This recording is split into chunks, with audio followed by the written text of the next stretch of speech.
பொதுவாக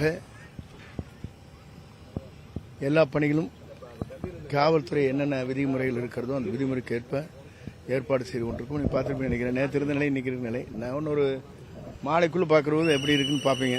ஒரு model area ஒரு வித்தியாசமாக இருக்குது. பொதுவாக அவங்க என்னென்ன விதிமுறைகள் சொல்லியிருக்காங்க அந்த விதிமுறைகள் முழுவதும் சரி செய்து உங்களுக்கு அனுமதி வழங்குவதற்கு ஏற்பாடுகள் செய்யப்பட்டிருக்கிறது. ஏற்பாடும் அனுமதியும் வழங்கப் போகிறார். வழங்கல எந்த அச்சமும் இல்லை. ஒன்று, நாளை காலை விமானத்தில் வருகிறார். தூத்துக்குடியில் இறங்கி அங்கிருந்து பொதுக்கூட்டத்தை முடித்துவிட்டு நம்முடைய திருநெல்வேலி, பாளையங்கோட்டை இந்த 2 தொகுதியிலும் சுற்றுப்பயணத்தை முடித்து நேரடியாகவே தூத்துக்குடி வரையிலும் போய் தூத்துக்குடி முடித்துவிட்டு விமானத்துக்கு வருகிறார். ஒரு ஸ்டேஜ் மட்டும்தானா? 2 பாயிண்ட் இல்லை, ஒரே பாயிண்ட் தான் பேச சொல்கிறாங்க பர் டே. திருநெல்வேலி உள்ளிட்ட தென் மாவட்டங்கள் இருக்கிற அனைத்து வேட்பாளர்கள் ஆதரித்து பேசுறாங்களா? திருநெல்வேலி மாவட்டம் மொத்தமாக எல்லா வேட்பாளையும் ஆதரிப்பாங்க. ரோட் ஷோங்கிறது எந்த அளவில்? ரோட் ஷோங்கிறது ஒரு வண்டியில் மேலே ஆகிட்டு வருவாங்க. ஓப்பன் இதில் எவ்வளவு தூரத்துக்கு அனுமதி? அனுமதிங்கிறது லிமிட் இல்லைங்க. அது ரோட் ஷோங்கிறது யார் வேணும் வரலாங்கிறது இருக்கேன். ஸ்பீச் இருக்கக்கூடாதுங்கிறது தவிர மித்தெல்லாம் பண்ணலாம். எத்தனை விதிமுறைகள் உங்களுக்கு? 51 விதிமுறைகள் இருக்குது. அது எல்லாமே நான் ஃபுல் பண்ணிடுவேன். ஒன்றும் பிரச்சனை. வாட்டர் கொடுக்கறதுங்க, தண்ணி கொடுக்கறது, சின்டெக்ஸ் வைக்கிறது, ஆம்புலன்ஸ் வேணுங்கிறது, அதே மாதிரி இது ஃபயர் சர்வீஸ், இது மாதிரி நிறைய கண்டிஷன்ஸ் இருக்குது. அப்புறம் அவங்களுக்கு செக்யூரிட்டிக்கு என்னென்ன பண்ணணும்னு சொல்கிறாங்க. ஆர்டினரி பர்சன் வருவது வேறு, இவர் வருவது வேறு. இவருக்கு செக்யூரிட்டிங்கிறது எக்ஸ்ட்ரா செய்ய சொல்கிறாங்க. என்ன பாண்டனிஸாக வர கூட்டம்.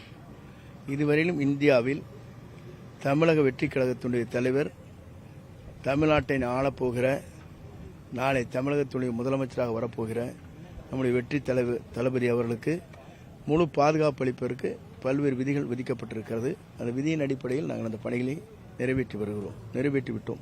எவ்வளவு மக்கள் வருவாங்க? அது அவர் என்ன சொல்லியிருக்க, என்ன விதிமுறைகளுக்கு உட்பட்டு அவர்கள் சொல்கிறார் அந்த அளவுக்கு மக்களை கொண்டு வருவோம்.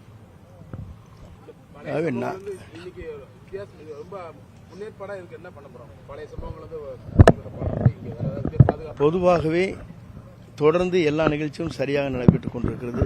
சென்னையை தவிர சென்னையில் மட்டும்தான் சில விதிமுறைகளில் உட்பட்டு நிகழ்ச்சியில் அவரால் சென்று பல்வேறு இடங்களுக்கு நிகழ்ச்சியை கலந்து கொள்ள முடியாத சூழ்நிலை ஏற்பட்டு வருகிறது. ஆனால் தமிழகத்தில் அவருடைய சுற்றுப்பயணத்தை நாங்கள் என்னென்ன விதிமுறைகள் இருக்கிறதோ அந்த விதிமுறைக்கு உட்பட்டு நாங்கள் செய்கிறோம். அங்கேயே தான் செய்கிறாங்க. அதில் பல தடைகள் இருக்கிறது. திருநெல்வேலியை தாண்டி அதுக்கப்புறம் வேறு எங்கு பிரச்சாரம் செய்வதற்கான திட்டம் இருக்கிறது? தூத்துக்குடி போகிறாங்க. அதுக்கு பிறகு தலைவரோடு கலந்து அவர் என்ன முடிவு சொல்கிறாரோ அதற்கேற்ப பல்வேறு பணிகளை நாங்கள் ஆற்றுவோம். உங்கள் தொகுதியில் நாமினேஷன் ஃபைல் பண்ணதோடு சரி, நீங்கள் தொடர்ந்து சுற்றுப்பயணத்திலே இருக்கிறீங்க. முன்னாடி அம்மையார் அவங்களுக்காக இப்போ தொடர்ந்து பண்ணிக்கிட்டே இருக்கிறீங்க. நீங்கள் உங்கள் தொகுதிக்கான சுற்றுப்பயணம் எப்போ துவங்கும்? எங்களை பொறுத்தளவு இல்லை, எங்களுடைய பொறுத்தவரையிலும் நம்மளோட ரொட்டீன் ஒர்க்கும்பாங்க. கழக தொண்டர்கள், டிவிகே தொண்டர்கள் எல்லாரும் இணைந்து நல்லா பண்ணுறாங்க. என்னோடு வந்தவர்கள் டிவிகே தொண்டர்கள். அதில் எந்த மாறுபட்ட கருத்தும் இல்லை. வேகமாக பணிகள் நடைபெற்றுக் கொண்டிருக்கிறது. ஏறத்தாழ 3000 பேர் களத்தில் இருக்கிறார். 3000 பேர் களத்தில் இருந்தால் போதாதா? கடந்த முறையை விட கூடுதல் வாக்கு வித்தியாசத்தில் வெற்றி பெறுவதற்கான வாய்ப்புகள் இருக்கிறதா உங்கள் தொகுதியில்? தமிழகம் முழுவதும் நிலை எப்படி இருக்குன்னு மக்களை பொறுத்தவரையிலும் நல்ல தீர்ப்பு என்னுடைய தொகுதியில் வழங்குவார்கள். தலைவரை வைத்துக் கொண்டு தலைவர் பெயரால் எங்களை போன்றவர் மட்டுமல்ல எல்லோருமே 234 தொகுதியில் வெற்றி பெறுவதற்கு வாய்ப்பு இருக்கிறது. காரணம், இளைஞர்கள், இளம்பெண்கள், குழந்தைகள், பெரியவர்கள், முதியவர்கள் அத்தனை பேருமே ஒரு புதிய மாற்றத்தை வேண்டும் என்று விரும்புகிறார். அதுதான் முக்கியம். ஏன் ஒரு சேஞ்ச் வரக்கூடாது? அவருடைய உச்சகட்டத்தில் இருக்கிற திரைப்படத்திலே விட்டுவிட்டு தான் பணியாற்ற ஒருவர் வந்திருக்கிறார் என்று சொன்னால் அவர் ஏன் வரக்கூடாது என்பதுதான் என்னுடைய கேள்வி. வர வேண்டும், அவர்தான் நாட்டை ஆள வேண்டும் என்பதுதான் மக்களுடைய ஆசை. அந்த கனவு கண்டிப்பாக வெற்றி பெறும். மற்றவர்களுக்கு வழங்கக்கூடிய அந்த இதுக்கு இருக்கக்கூடிய நிறைய விதிமுறைகள் வகுக்கிறாங்க. உங்களுக்கு அதே விதிமுறைகள் தான் இருக்குதா? அதில் மாறுபடுதுன்னு நினைக்கிறீங்க? நீங்கள் பார்த்துருப்பீங்க மற்ற எப்படி போயிட்டு வந்துருக்காங்க, என்ன விதிமுறைகளுக்கு உட்பட்டு போகிறாங்கன்னு உங்களுக்கு தெரியும். எங்களுக்கு மட்டும்தான் அதை ரெஸ்ட்ரிக்ட் பண்ணுறாங்க. சார், மேடம் ஜெயலலிதாவுக்கு ரூட் டிசைனராக இருந்தவங்க நீங்கள், ஓகே, எல்லாருக்கும் தெரியும். அதனோட இம்பாக்ட் விஜயோடைய பிரச்சாரத்தில் ஈடுபடுதா? எப்படி நீங்கள் பார்க்குறீங்க? சுருக்கமாக அன்றைக்கெல்லாம் ஒவ்வொரு பாயிண்ட்லையும் அம்மா பேசலாம். ஒரு கூட்டம் இருந்ததுன்னா எழுந்து பேசலாங்க, மைக்கில் உள்ளிருந்தே பேசலாம். ஆனால் இப்போல்லாம் அந்த விதிமுறைகள் என்ன, ஒரு கூட்டத்தில் மட்டும்தான் பேச சொல்கிறாங்க. அன்றைக்கில் அம்மா வரும்போது 25 கூட்டம் 30 கூட்டம் பேசிட்டு வந்துடுவாங்க லாஸ்ட் பாயிண்ட் வரைக்கும். அது இன்றைக்கு அது இல்லைங்க.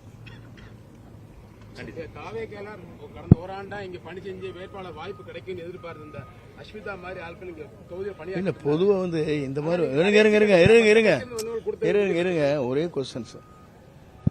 எல்லா இயக்கத்திலும் யார் வெற்றி பெறுவதற்கு வாய்ப்பு இருக்கிறது, யார் தொண்டர்கள் ஏற்றுக்கொள்கிறாரோ அவர் தான் கொடுக்குறான்.